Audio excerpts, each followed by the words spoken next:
আমাদের মনোনয়ন বৈধ হওয়ার পর যে আনন্দ হবার কথা, উচ্ছ্বাস থাকবার কথা, সেটা আমরা করতে পারছি না।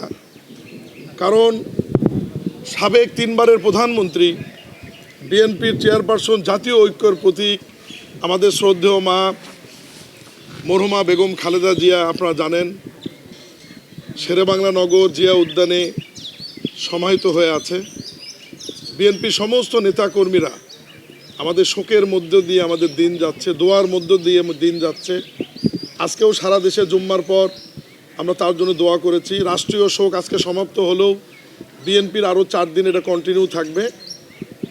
আমি মহান রব্বুল আলমিনের কাছে আমাদের এই মহান নেত্রী, যার জানাজা রেকর্ড ভাঙা লোক হয়েছিল, মহান আল্লাহ তাকে যে বেহেশতের উচ্চতম মাকাম দান করেন, এই দোয়া করি।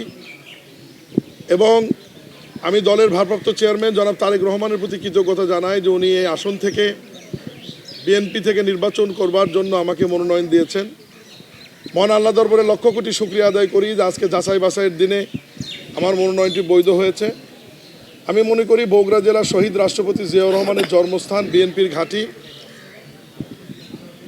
অবাধ সুষ্ঠু নিরপেক্ষ নির্বাচন করবার জন্যই অন্তর্বর্তীকালীন সরকার এবং নির্বাচন কমিশন দিনরাত কাজ করে যাচ্ছেন। প্রশাসন আজকের এই যাচাই বাছাইয়ে তাদের সর্বোচ্চ নিরপেক্ষতা তারা দেখিয়েছে। এই জন্য আমি রিটার্নিং অফিসার সহ সংশ্লিষ্ট নির্বাচনে যারা বগুড়ার দায়িত্বে আছেন তাদের প্রতি কৃতজ্ঞতা এবং ধন্যবাদ জানাই। বিশেষ করে শিখগঞ্জ উপজেলাবাসী এবং ভোটারদের প্রতি ধন্যবাদ, কৃতজ্ঞতা জানাই যে তাদের দোয়া এবং ভালোবাসায় আমি আজকে এই পর্যন্ত এসেছি। এবং আমি দলের সমস্ত নেতা কর্মীদেরকে সাথে নিয়ে আগামীতে যে নির্বাচন হবে, এই নির্বাচনে আমি বৈতরণী পার হতে চাই। আমি সম্মানিত সাংবাদিক ভাইদের সহযোগিতা চাই। আপনাদের মাধ্যমে যারা এখানে আসেনি, আরও electric media, print media, social মিডিয়ার যারা রয়েছেন, তাদের কাছ থেকে আমি দোয়া এবং সহযোগিতা চাই।